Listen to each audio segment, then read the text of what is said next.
guys. So I want to talk about whether or not you do need a F-250 or larger in this business, just doing junk removal and the like.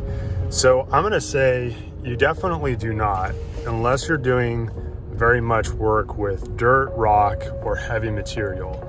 If you're renting, excavators or anything like that, or if you plan to get into that kind of work, I would say you probably want to go with an F-250 or larger, or 2500 Chevy or Ram. But if you're just doing junk removal and you have maybe a 12 or 14 foot dump trailer or something smaller, or even a landscape trailer especially, will a half ton work for you? Yes, and I think it actually may be better than a larger truck. And here's why. Because realistically, if a dump trailer weighs between 3,000 and 4,000 pounds, depending on the size, and your truck can tow between 10 and 11,000 pounds, most junk removal jobs, unless you're filling that trailer really compact and it's like a huge clean out and you're just, compacting it down and it's heavy stuff, or like wet, just a bunch of wet mattresses, like for example, that'd be heavy. But most of your normal just household furniture and junk, the average like full trailer load for me, which is about 10 to 11 yards with my trailer, is gonna be between 2,000 and 3,000 pounds, maybe 4,000 pounds if I put a lot of stuff in there. It's dense, I've compacted it down. But I don't think I've ever hauled more than 5,000 pounds of household junk in my dump trailer. And that would put my trailer at about 8,500 pounds. If it's 5,000 pounds, my trailer dry is about 3,500 pounds. So 8,500 pounds on a heavy day in junk removal, this Tundra can do it no problem. It can stop it fine. It can, it's got plenty of power. Now, where you get into problems with a half-ton truck, in my opinion, is when you're renting mini skid steers and you're filling your dump trailer up with rock or dirt, or you're ripping out lawns like I've done sometimes. That stuff all of a sudden gets to be real heavy. And if you fill your trailer more than halfway, even if you fill it halfway to the sides, if you have like 4 foot sides and you fill it up 2 feet, that thing's going to be real heavy, especially if it's rained and it's wet dirt. Obviously I've got some videos on that. I've gotten burned a few times on wet dirt, just with dump fees and estimating those. Now there's ways to mitigate that, which I'm getting better at, but wet dirt or just dirt and rock in general is going to be heavy. And if you plan on doing much of that, or you think you will quite a bit, then I would go with a larger truck. But if not, you're going to pay more for a 2,500 or larger truck. It's going to cost you more in insurance, it's going to cost you more in registration. It's going to cost you probably more in maintenance and tires and brakes, potentially, if as compared to a half-ton truck. Now, where I would say that might change is if you're using your truck at 90 to 100% of its towing capacity all the time, like say a half-ton truck, then that truck is going to wear itself out faster, and therefore it's going to cost you more in maintenance, because this half-ton truck, although it may be rated to tow 9,500 pounds, the parts are not necessarily designed to be used at 100% capacity all the time. I do feel like Toyota kind of over-engineers their stuff, but that may just be a myth, and it's still going to wear itself out faster than parts that are engineered to handle 2-3 times that weight when you're towing. So that's just something to keep in mind. In my opinion, if you're running your truck at 80 or 90% of capacity most of the time or all the time, then it's probably time to get a little bit larger truck. But if you're only running that truck at half capacity, if you're towing around 4,000, 5,000, 6,000 pounds regularly, a half-ton truck should suit you absolutely fine. So that's just my take on, do you need a full size or a half-ton truck? Well, as you can see, this isn't my garage, and we started storing the dump trailer here in a storage unit about a couple weeks ago now. What happened was, the place I was storing my old or my travel trailer rather, they were going to be repaving their lot because it was just dirt. So actually they were going to be paving it, and I've been on the wait list here for a while now, and reason being, it's really close to my house and they have better access hours more of an automated gate system and just more secure. So I've been storing the travel trailer here, and just so happens that the spot that came available was like a 45-foot spot, and I didn't need 45 feet for my trailer, so it was only about $5 more than like a 25 foot, which is what I actually needed. And the 125-foot spot they had was actually too small. I tried storing the trailer there, and the access wasn't a great spot, honestly. And so for $5 more, I was able to get a spot for my dump trailer, and then I've got my travel trailer behind it in a 45-foot spot. So I figured, hey, for $5 extra a month, I was already gonna pay to store the travel trailer because we don't have space for that. And so I got another 20 feet, and then I get my 2-car garage back. So far it's going pretty good. I just kind of came to check on the trailer and see, number one, there's much water in it. Pretty dry. So luckily it's draining out the back. I do have it tilted up a little bit. We've gotten so much rain here. This is kind of the first blue sky day we've had in a while, but we've got rain on the forecast for the next like 8 days too. So I just wanted to make sure that the angle was such that it was draining water out the back, which luckily it is. However, I do have a flat tire. You can see it's kind of low, this front one here.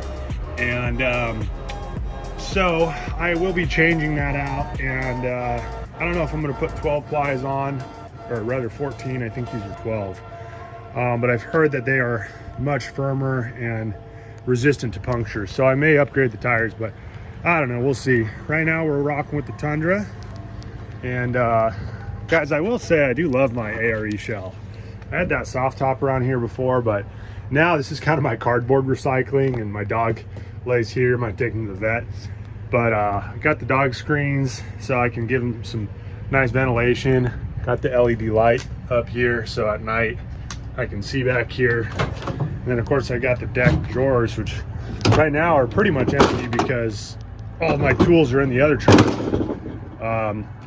But I got this deck system used from a friend for $400. He was selling his Tundra to Carvana. They weren't going to give him any more for the deck system, so he said, hey, I'll take it out if you want to buy it for like a third of the price that they sell new. So I was like, sure. It's only a year old, but had this ARE shell on for gosh, a year now, and I absolutely love it. The paint match looked really good.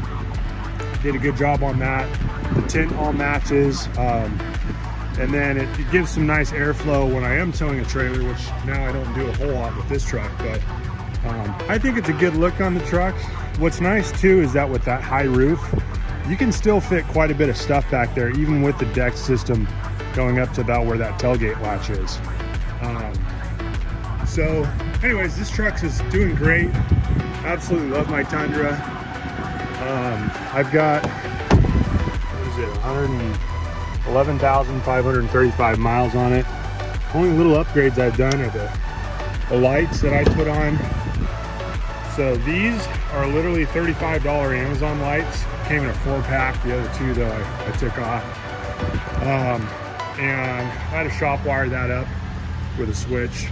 Came with the switch, I just don't know how to do that. Then in the back, this is my tailgater lights, and that's been really nice too. And then the towing upgrade I did, a couple things. I put these Hellwig Easy Helper springs on. That's what these bars are here. So it's basically just an extra leaf pack. These I believe these are Timbrin bump shocks, or I don't know if they're called bump shocks, but they help so that when you are under full compression, they don't compress all the way. Those actually came from the previous owner. So I didn't have to put those on, but I did put the helper springs on. And then when I'm towing, it just doesn't squat quite as much in the back end, give it about a 1/2 inch lift.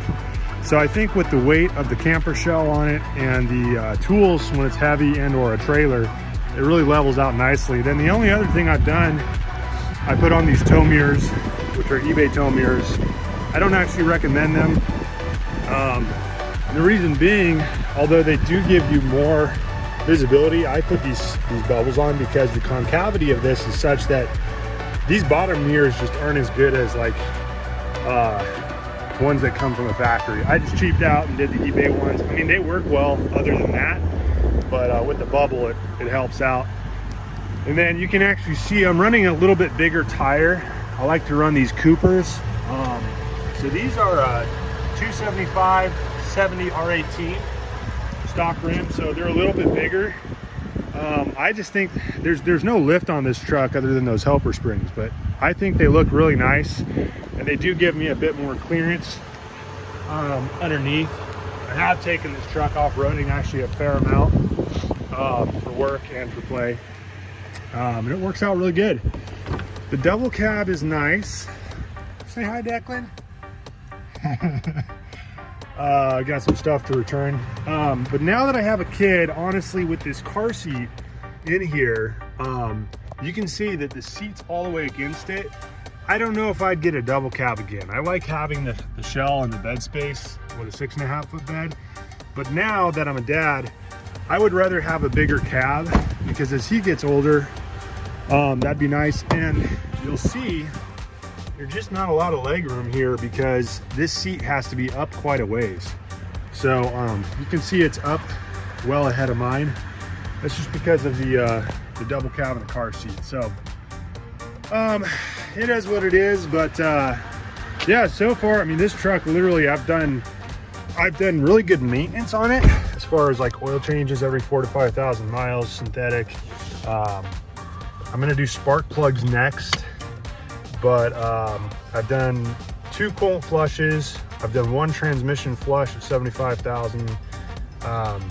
Everything on the inside is stock. You know, this is a 2017, so you do get the trailer brake controller built in, which is nice. This is also the last year of the transmission cooler, to my knowledge. Of course, it is 4-wheel drive. This is the standard infotainment system, which it does work. It's, you know, it's all Bluetooth, wireless, which is nice, but there's no like navigation, CarPlay ability. So that's why I've got this here. I just mount my phone to that. And when I want to use navigation, it works. But this is the SR5, so, you know, it's not the flashiest inside, but honestly, it's been a great truck. I've got the center console, which is nice, holds quite a bit. Cup holders are great. You know, this is a 6-speed transmission, but what I love about this generation, 5.7 V8, 400 horsepower roughly, 400 torque, 6-speed automatic transmission, but you know, it's basic, but it just freaking works.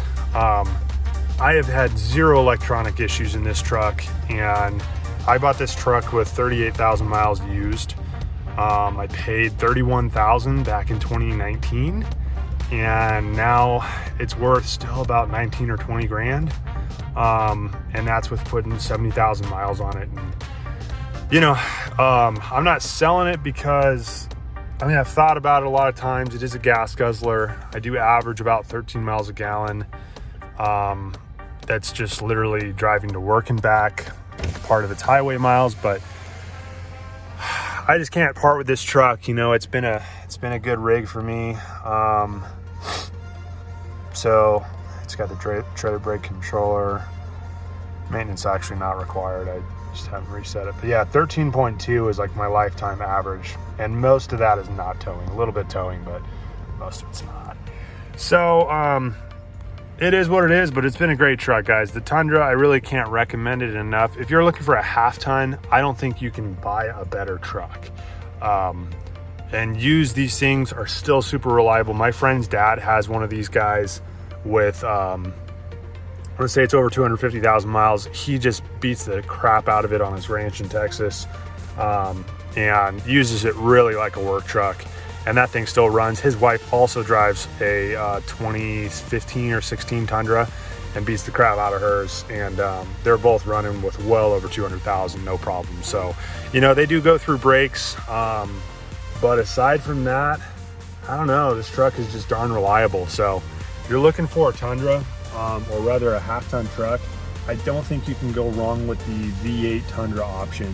6-speed manual, yeah, you're not gonna, or automatic, you're not gonna get great mileage, but guys, it's a truck. You kind of know that going into it, and the reliability to me kind of trumps anything else if you don't need a larger truck. If you're towing dump trailers around all the time I do recommend getting an F250 or larger. Especially, you know, you don't have to get the diesel, but it is going to tow a whole lot better when you're towing 8,000+ pounds.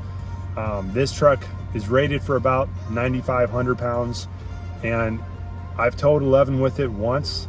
It was okay. It's got the power. It doesn't really have the stability or the braking though, and that is illegal as well, to be over your weighted rate limit. So don't recommend that. If you're towing heavy, I do recommend getting a 3/4 ton, which unfortunately then forces you into the American manufacturers, which are hit and miss, in my opinion. The Japanese just really know how to build something reliable.